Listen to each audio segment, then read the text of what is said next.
Pagkatapos ay nagpakita ang panel ng paalala sa pag-update ng gawain upang disiplinahin ang ikawalong disipulo na si Zhu Honghong at baguhin ang kasalukuyang sitwasyon. Nahulog si Lucio sa pagmumuni-muni nang makita ito. Hindi niya basta-basta magagamit ang pick card dahil ang kanyang kasalukuyang cultivation ay tiyak na mas dahado kaysa sa bentahe. Kailangan niyang maingat na isaalang-alang ang kanyang mga susunod na hakbang.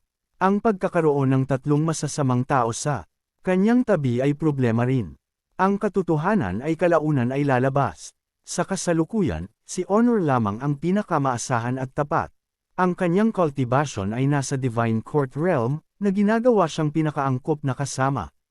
Ito rin ay magiging isang pagkakataon upang turuan siya tungkol sa pagiging mabuting tao, pagpatay sa 2 ibon gamit ang isang bato, at mayroon pa ring isang reversal card na gagamitin bago gumawa ng anumang mga desisyon. Sa gayon, bumalik siya sa Evil Sky Pavilion. Samantala, sa punong tanggapan ng Tiger Rich Gang, ang taong ipinadala upang siyasatin ang bundok Jinting ay nagdala ng balita. Gayunpaman, nakakita lamang ako ng isang Dharma body. Nang marinig ito, nagmamadaling nagtanong ang mukhang mabangis na si Zhu Honghong, ano ang hitsura ng Dharma body na iyon? Ang Dharma body na iyon ay 10 talampakan ang taas at 2 talampakan ang lapad, napapaligiran ng gininto ang liwanag, na may 8 talulot na gininto ang lotus sa ilalim nito. Nang marinig ang mga salitang ito, agad siyang nahulog mula sa kanyang upuan, ang kanyang mukha ay naging labis na pangit. Ang kanyang mga binti ay nanginginig ng hindi mapigilan, at bamulong siya, talaga bang ang master iyon? Tapos na tayo ngayon. Matapos asikasuhin ang lahat, bumalik ako sa Evil Sky Pavilion. Ang Evil Sky Pavilion ay matatagpuan sa tuktok ng bundok at nagsisilbing tirahan para kay Chi Tiandaw at sa kanyang mga disipulo. Matapos gamitin ang reversal card, ang natitirang habang buhay ni Luho ay bumawi rin sa 613 araw, at siya ay mukhang medyo mas bata. Gayunpaman, mayroon lamang siyang natitirang 150 merit points na nakakaawa. Sa halip na piliin ang mga pamamaraan ni Chi Tiandaw upang linangin, plano niyang makipagpalitan ng mga bago mula sa sistema. Sa kanyang pananaw, ang hilig ng isang tao sa kasamaan ay hindi lamang isang bagay ng karakter, kundi masalimuot ding konektado sa mga pamamaraang kanilang ginagawa. Habang nagmumuni-muni, narinig niya ang boses ni CIU Honor na humihingi ng madla mula sa labas. Matapos makakuha ng pahintulot, pumasok siya. "Master, mukha kang mas bata," sabi niya nang may makinis na dila. Itinaas ni Luho ang kanyang kamay at marahang hinawakan ang kanyang ulo. Kumurap si CIU Honor, at agad siyang pinuri, "Master, kamangha-mangha ka. Nag-iisa mong pinilit na umatras ang 10 nangungunang eksperto. Ikaw lamang ang makakagawa ng ganoong bagay sa mundo ngayon. Minsan mong sinabi na hanggat mayroon kang malaking lakas, maaari mong patayin ang sinuman na gusto mo, kaya bakit hindi mo pinatay ang senior brother at senior sister?" Nang marinig ito, sinulyapan siya ni Luho. Nagulat na matuklasan na ang batang babaeng ito ay nagtataglay ng gayong mapanganib na mga kaisipan. "Makinig ka, kailangan mong kalimutan ang lahat ng itinuro ko sa iyo noong nakaraan." Pinakamainam na kalimutan ito ng lubusan. Naglakas loob si CIU Honor na sumagot, "Naiintindihan, ngunit Master, dapat ko rin bang kalimutan ang pangako mo sa akin?" "Pangako." Nang marinig ito, natigilan si Luho sandali, dahil maraming alaala ang nawala nang mag-transmigrate siya sa matandang katawan na ito. "Master, sinabi mo na ibibigay mo sa akin ang Jade Horsetail Whisk kapag nakarating ako sa Divine Court Realm." Bagamat hindi niya maalala ang partikular na pangako, alam niya na ang Jade Horsetail Whisk ay isang heavenly ranked treasure na lubos na nagpapahusay sa kapangyarihan ng mga cultivator. Gayunpaman, nang mag-transmigrate siya, nawala ang lahat ng gamit ni Chi Tiandaw, kaya kahit gusto niyang ibigay ito sa kanya, hindi niya magawa. Sa makatuwid, maaari lamang niyang sabihin ng may tuwid na mukha, "Siyempre, dapat mong kalimutan iyon." Nang makita ang bigong ekspresyon ni CIU Honor, mabilis niyang binago ang paksa at nagpinta ng isa pang nakakaakit na larawan. "Gayunpaman, sa hinaharap, ipagkakaluob ko sa iyo ang isa pang heavenly ranked treasure." Nang marinig ito, tuwang-tuwa si CIU Honor at nagpakita ng umaasang tingin. Pagkatapos, sa ilalim ng mga tagubilin ni Luho, pumunta siya upang harapin ang righteous sect na nagkukubli malapit sa bundok Jinting. Mga 10 minuto ang lumipas, at narinig ni Luho ang isang serye ng mga notification sa kanyang tainga, napatay ang isang masama, nakakuha ng 10 merit points. Inayos niya ito sa ganitong paraan dahil aksidente niyang natuklasan na kapag nakumpleto ng mga disipulo ang mga gawain, makakakuha rin ang master ng merit points mula sa kanila. Hindi nagtagal, kalahating oras ang lumipas, at ang kanyang merit points ay naipon sa 300. Sa kasalukuyan, maaari niyang bilhin ang apprentice rank Taiji Avatar.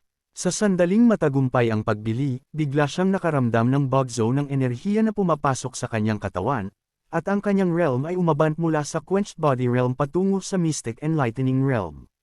Matapos ang maikling sandali, humupo ang enerhiya sa loob ng kanyang katawan. Sumimangot siya habang nakatingin sa panel sa harap niya, dahil ang susunod na drone ay nangangailangan ng 1,000 merit points. Ito ay isang malaking hukay. Sa sandaling ito, halos tapos nang maglinis si CIU Honor, at huminto na ang pagtaas ng merit points, kaya dahan-daang tumayo si Luho, naghahandang iunat ang kanyang mga kalamnan at buto. Ngunit nang aalis na siya, isang figure na may hawak na espada na parang kidlat ang biglang sumaksak sa kanyang likod. Mabilis na tumugon si Luho at lumingon, natuklasan lamang na si Jojif ang pala, isang senior disipulo ng sekta ng makalangit na espada.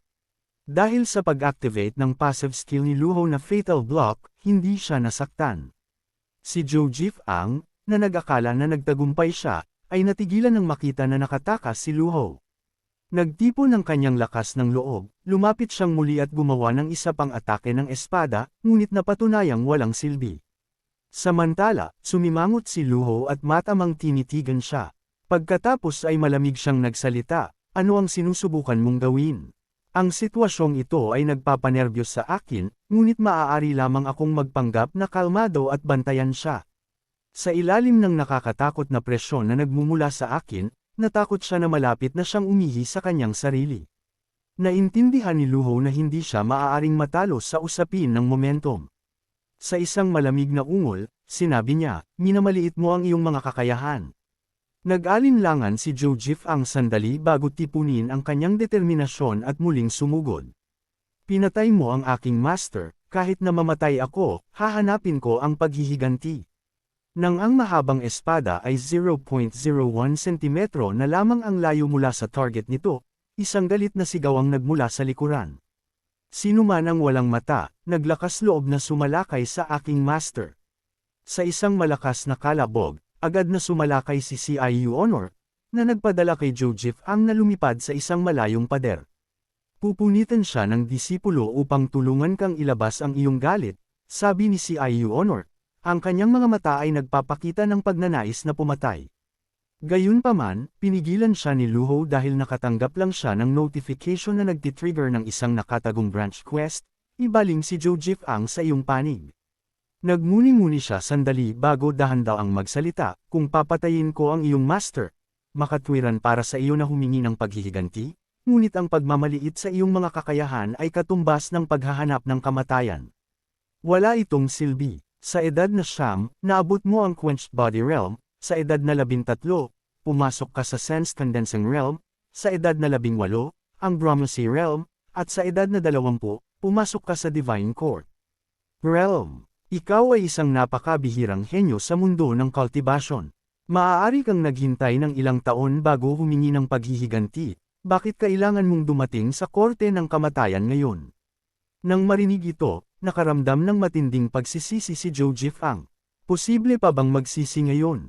sabi ni CIU Honor na may mapanghamak na ekspresyon, "At ito ang tinatawag mong henyo. Naging disipulo mo ako sa edad na 10, at pumasok ako sa Divine Court Realm sa edad na 15 ngayong taon. Huwag kang sumabat," pinagalitan siya ni Luho ng matigas na tingin. Pagkatapos ay bumaling siya kay Jojif Ang at nagtanong, "Alam mo ba kung bakit hindi kita pinatay? Akala mo ba talaga na ang iyong master na si Luo Chong ay isang righteous man? Ikaw na mayabang na binata, kilala ko si Luo Chong Feng bago ka pa ipinanganak," patuloy ni Luho. Nanlaki ang mga mata ni Jojif Ang at nagtanong kung ano ang ibig niyang sabihin. "Kung sasabihin ko sa iyo na ang pumatay sa iyong ama ay si Luo Chong Feng, maniniwala ka ba?" Nang marinig ito, agad na umungal si Jojif Ang, hindi ka magtatagumpay sa paghahasik ng alitan. Ang gayong kasuklam-suklam na taktika ay hindi gagana sa akin. Umiling si Luho at nagpatuloy sa pagsasalita. Nang bumisita ako sa He Province maraming taon na ang nakalipas, huminto ako sa pamilya Jiang upang magpahinga. Nagkataon, ang batang babae ng pamilya ay nangganganak. Ang bagong panganak na batang lalaki ay ipinanganak na may pambihirang istruktura ng buto at kamangha-manghang mga talento. Balak kong kunin siya bilang aking disipulo, kaya binigyan ko ang kanyang mga magulang ng 3 araw upang mag-isip, ngunit anuman ang kanilang desisyon, nagpasya akong dalhin ang batang lalaki. Gayunpaman, kinabukasan, ang buong pamilya Jiang ay pinatay. Huli na nang dumating ako. Kalaunan, inakala ng buong mundo ng kultibasyon na ako ang pumatay sa pamilya Jiang. Nakapatay ako ng hindi mabilang na tao sa aking buhay, at ang isang karagdagang kaso ng pagpatay o isang mas kaunting maling paratang ay hindi magbabago sa katotohanan iyon. Inakala ng lahat ng orthodox cultivators sa mundo na ako ang gumawa nito. Ngunit walang nakakaalam na si Luo Chongfeng pala ang gumawa nito. Mayroon kang birthmark sa iyong balikat nang ipanganak ka, ang loob ng iyong katawan ay basa at malamig, ang iyong apelyido ay Jiang, at ikaw ang anak ng pamilya Jiang na iyon. Natigilan si Zhou Jifang nang marinig ito. Kakaunti ang nakakaalam tungkol sa birthmark, paano nalaman ng matandang demonyong ito? Nakikita kong masyado kang bata, kung sasabihin ko sa iyo ang buong katotohanan, natatakot akong hindi mo makakayanan ang presyon. Hindi mahalaga, maaari ka nang umalis. Nang marinig ito, hindi pa rin naniwala si Zhou Jifang at malakas na umungal, tinawag siyang matandang demonyo. Agad na nanlamig ang ekspresyon ni Ciu Honor. Kung maglakas loob kang Sir ng aking master, maniwala ka sa akin o hindi, papatayin kita ngayon mismo. Bago pa siya matapos magsalita, agad na isinara ni Zhou Jifang ang kanyang bibig.